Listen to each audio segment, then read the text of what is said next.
ایک نوجوان جناب سیدہ سے منسوب ایک واقعہ بیان کرتا ہے۔ کہتا ہے میرے گھر والے بہت عزادار، نیک، نمازی، مجلسوں میں جانے والے، لیکن میں بہت دین کے راستے سے ہٹا ہوا تھا۔ میں نے الگ گھر لیا ہوا تھا جہاں میں اکیلا رہتا تھا۔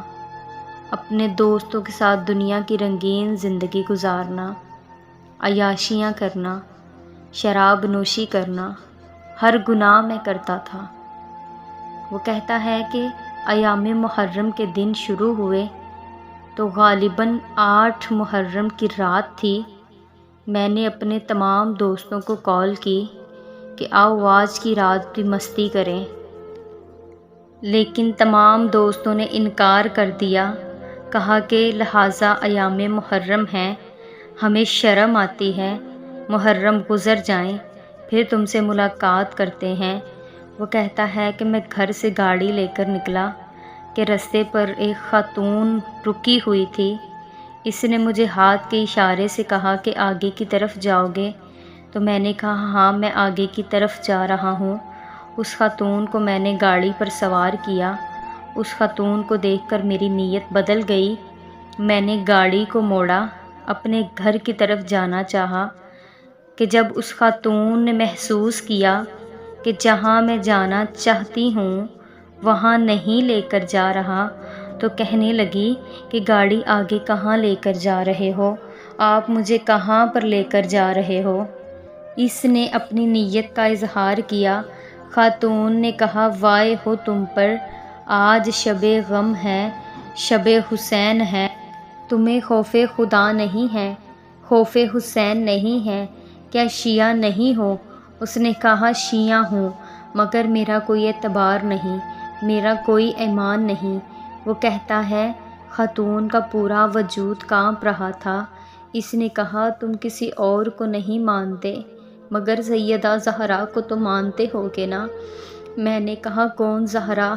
وہ کہنے لگی بدبخت زوجہ علی بنت رسول مادر حسنین۔ تو کہنے لگا تو کیا ہوا؟ پھر وہ رو کر کہتی ہے میں سید زادی ہوں، اس بی بی کی بیٹی ہوں، تم نے پوری زندگی گناہ کیے ہوں گے، آج میری ماں کے صدقے مجھے چھوڑ دے۔ وہ کہتا ہے پتہ نہیں میرے دل میں ایسا کیا ہوا، سیدہ زہرا کا نام سنا تو میرے وجود میں جیسے دل نرم ہو گیا۔ میں نے گاڑی کو موڑا اور اسے جہاں اترنا تھا امام بارگاہ کے سامنے اسے اتارا۔ اسی امام بارگاہ کے نزدیک میرے ماں باپ رہتے تھے۔ میں گھر گیا۔ کہتا ہے کہ گھر میں کوئی نہیں تھا، ماں باپ سارے مجلس میں گئے تھے۔ تو کہنے لگا میں اپنے گھر کے حال میں بیٹھا تو میں نے ٹی وی لگایا۔ جیسے ہی میں نے ٹی وی لگایا، ٹی وی پر لائیو کربلا کا منظر دکھایا جا رہا تھا۔ وہ کہتا ہے وہ منظر بار بار دکھایا جا رہا تھا۔ کوئی شخص مصائب بھی پڑھ رہا تھا، کبھی کربلا دکھاتے تو کبھی جنت البقیع دکھاتے۔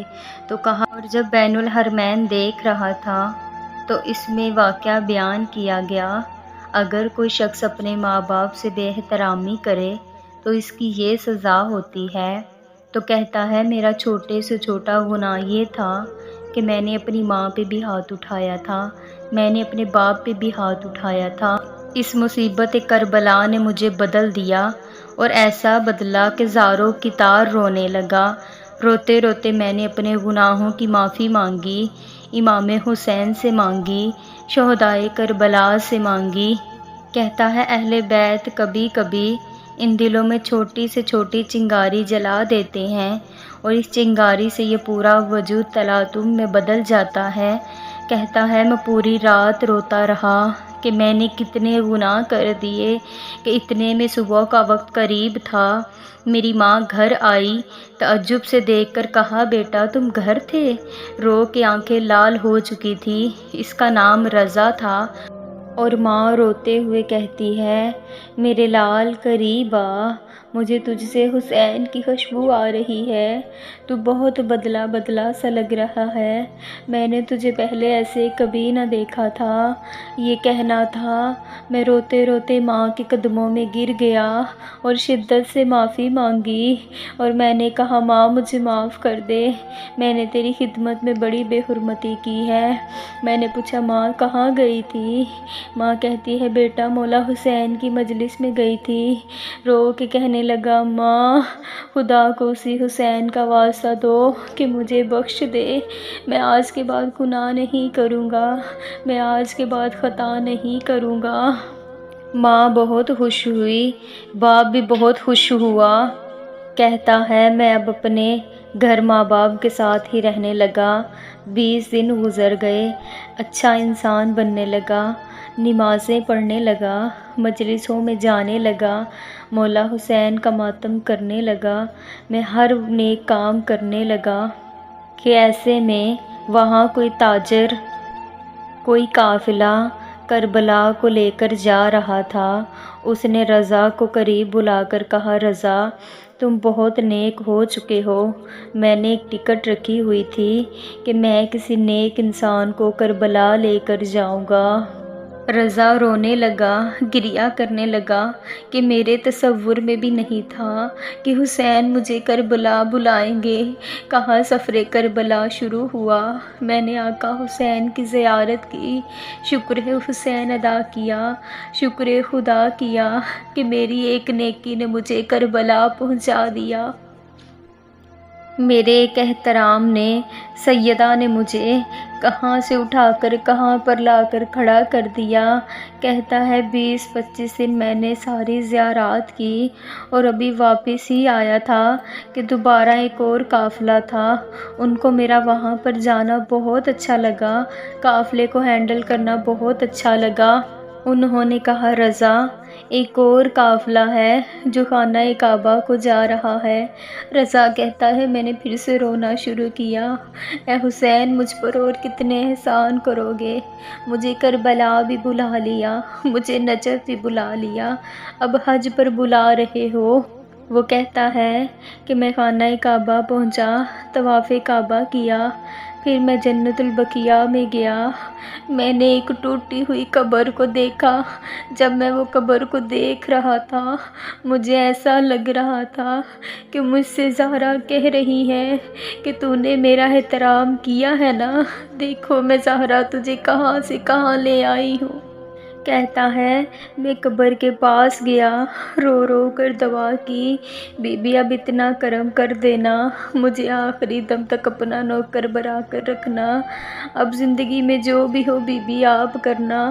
کہتا ہے میں واپس پلٹ کر آیا، ماں نے کہا بیٹا اب تم نیک ہو گئے ہو، صالحہ ہو گئے ہو، گناہوں سے بچو، شادی کر لو۔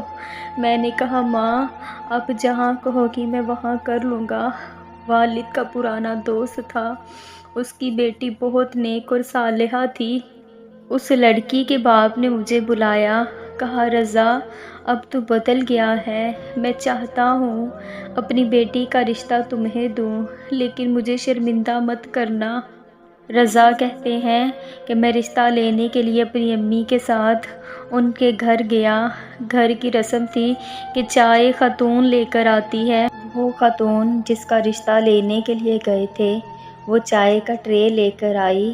جب اس نے مجھے دیکھا تو وہ ٹرے اس کے ہاتھوں سے گر گئی اور وہ بے ہوش ہو گئی۔ جب ہوش میں آئی تو رو رہی تھی، رو رو کر کہہ رہی تھی یا سیدہ یا سیدہ۔ میں نے اپنی امی سے کہا امی کیا مسئلہ ہے، اس کی والدہ سے پوچھے۔ اب لڑکی کی والدہ اندر گئی، کہا بیٹی بتاؤ کیا مسئلہ ہے، رو کیوں رہی ہو؟ تو اس بچی نے رو کر کہا ماں کچھ دن پہلے مجھے خواب میں بی بی سیدہ کی زیارت ہوئی تھی، بی بی نے مجھے اس جوان کا عکس دکھا کر کہا تھا اے میری بیٹی یہ بدل گیا ہے، زہرا کی خاطر اسے انکار مت کرنا۔